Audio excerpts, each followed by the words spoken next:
Yo, it's time to get it right. This is a show that's not about stats. Yo, what's not up, about man? numbers. It's your boy It's Jonathan about facts. Juiceman Presley. I'm so happy to be back with you guys. The host of Let's Get It Right. I'm bringing you a new segment called 15 Minutes with Juice. I'm going to talk about the hottest things throughout the week in sports related in 15 minutes. I'm going to give y'all my juice. You know what I'm saying? A little bit what I think. So let's go ahead and get on into it while I'm waiting on my son from the bus stop. So, Odell Beckham Jr. back in the headlines. But for what? For giving out cash to some college players? Like, all right, let's just put this in perspective, okay?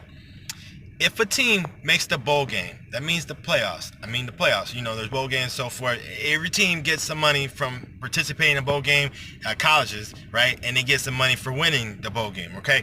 If you go to the playoffs, that team gets $6 million, all right? Each team is then have put out so the colleges, the university gets $6 million just for having their team inside of the college playoffs, okay? Then that college distributes $2 million, a little over $2 million to the team for travel allowances, okay? And so forth, all right? So, I mean, just think in perspective. So they give out $2 million plus, you know what I'm saying, to all these college athletes that are in the playoffs. You know, each college roster has about, 100 players on the team. So you got to think about outfitting that many players and so forth. Okay, so that makes sense. You got to feed all their bodies. Okay, all right. Now, when you win the playoff, you win the championship, SEC determines that the winner can get $2.12 million, something like that. It's like $2.1 million, all right, for the winner. How much you think the players actually get in their pockets? You know what I'm saying? How many jerseys, LSU jersey, you see in that audience when you watch the game? Kind of curious. I'm bringing all this up because, you know, when I recently I did a story from the Pay for Play drop. I did a story from my college, right? You can check it out if you want to. FSWcompass.com. Sorry, shameless plug, but you gotta check it out. You know what I'm saying? I'm an award-winning writer. I'll go into that later on. Check it. All right. So I did a story on that, right? And did you know how much money that you understand what the pay for play actually is? It's not universities paying players, and I agree with that. I agree with that because you cannot justify every different university has a different bankroll, so to speak. Like Alabama, for example, they do not have the same bankroll that a mid-major has, right? Clearly, they have a whole lot more. You can go down the list. Even like some SEC teams don't have the same bankroll as other SEC teams or Big 12 or Big 10 and so forth. And not only that, if you pay players, for the college pays the players, right? Then it's going to affect recruiting, which takes you back into what's the NBA's biggest issue, right? The biggest issue is what? Big markets versus larger markets and so forth. You know what I mean? Now all of a sudden, players start getting endorsements, which is where the player getting paid for play comes in. Player likeness, player's image. So Odell Beckham Jr., in my opinion, was paying these players for the performance that they did all playoffs. You know what I'm saying? Because they're not going to get paid anywhere else. That's paying a person for what they did, their product, okay? It's like, think about it like this. You got music, it got copyrights. You can't just take somebody else's music because they have copyrights. They own that. They own their image, right? LSU does not own Justin Jefferson's image. You know what I'm saying? They don't own John Tree's image, all right? They don't own these guys' images, so you got some guy gets out of his own pocket to pay these players. And then everybody wants to turn around and make it about Odell Beckham. Like, oh my God, and so forth. Now he has some fake charge from slapping a cop on the butt saying, you know what I'm saying, hey, enjoy the moment. All right, LSU just had an historic run. And it's hard for me to say that because, you know, I already know I'm a diehard Alabama fan, but they did. So, like, enjoy the moment, respect the moment. You know, that's one thing I don't get. You know what I mean? There's a lot of things that in pro sports I don't understand. Like, let's go ahead to MLB, for example. That's in the news as well. What's up with that? So you got Alex Cora, right? Was also on the Astros team. So you already know Astros, they suspended the general manager and they suspended the general manager and the GM, right? Then the owner came out and ended up firing them. They got fined $5 million, right? Lost first and second round pick both this year, 2020 and 2021. All right, that's what MLB did. They came down hard. Then the ripple effect, right? It goes on to Alex Cora, who was the coach over there at Houston during the time that this alleged thing happened. Not alleged because evidence came out. They had a player, 2017 roster, a pitcher, name slipped my head. I'm not even gonna say it because I don't want to mess it up. Anyway, so he goes on and report because it's been going on for a while and MLB has been just covering it up, okay? So he had to go to media, to journalists to get the story out, to get the real story out. And that's an issue in itself right there, okay? That's just something you think about, right? Then you go on and think about Altuve with the whole buzzer underneath his jersey so they know when certain pitches are coming. Then you look at the historic run that they had in 2017, knocking out my damn Dodgers, who did some history in themselves, because like, they beat the Cubs that year, you know what I'm saying, to get to the World Series. And then all of a sudden, Houston just untouchable at home. And you know why? Because they had an office in mid-center field, filming things. Had an office. What's that remind you of? Oh yeah, New England Patriots. All right, Alex Cora. There's actually a picture of Alex Cora winning 2018 World Series at the Boston Red Sox, because he was still in signs there too, with who else? Bill Belichick. Look at Bill Belichick's. You know what happened to them in 2007 when they were caught filming the same thing, filming the New York Jets sideline, defensive sideline. You know they got $750,000 fine. That's it. Lost one first round pick. And you know that's the issue right there. You know what we do right now?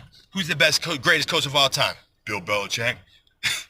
I mean, think about what we're doing right now. That's what we're teaching our kids, that it's okay to do what you have to do to win. Because it doesn't matter as long as you win. Because the media, us fans, because as long as you win.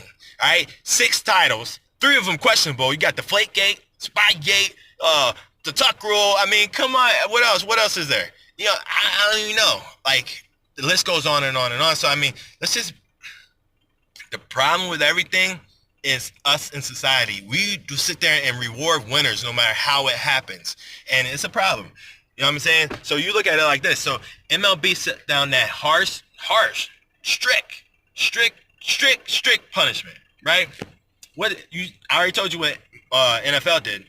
You know what happened? So Major League, they're probably not going to do that again. You're going to be a while before another team tries to do exactly what Astros has got doing, right? Because that's a harsh punishment. You lose 4 top picks. You know what I'm saying? Next 2 years, that's tough. That's tough.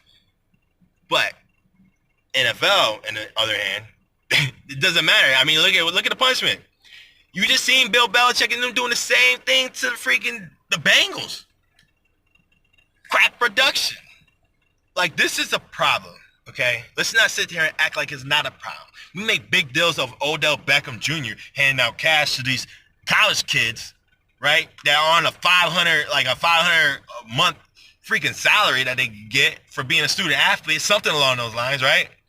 So we mad about that, but we're gonna still keep calling somebody the greatest of all time, knowing that three, easy, maybe even more, are questionable. That's a problem. That's a problem right there.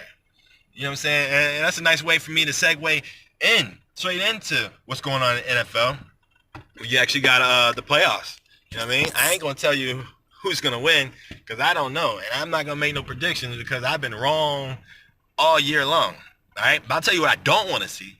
I don't want to see Tennessee versus the 49ers. Man. You know what I'm saying? That sounds like a boring game. A lot of running. Maybe Tennessee's defense will stop some of 49ers defense. But, I mean, Derrick Henry going to have to, I don't want to see that. All right, not saying I don't want to see Tennessee make it. I mean, Tannehill back in Miami, the team that everybody's called them, you know what I'm saying, a bust. Take another team to Miami. That's a storyline in itself. But against who? The Packers. You know why? Because the Packers got Matt LaFleur. You know, remember where he used to coach at? He was the Tennessee's OC. That storyline after storyline. Aaron Rodgers chasing another one. Now that's what I want to see. And not only that, but Green Bay's rush defense is horrible. Don't want to see Henry run all over Green Bay, Aaron Rodgers try to take apart that secondary, that's a little injured secondary that Tennessee got. That's a good game.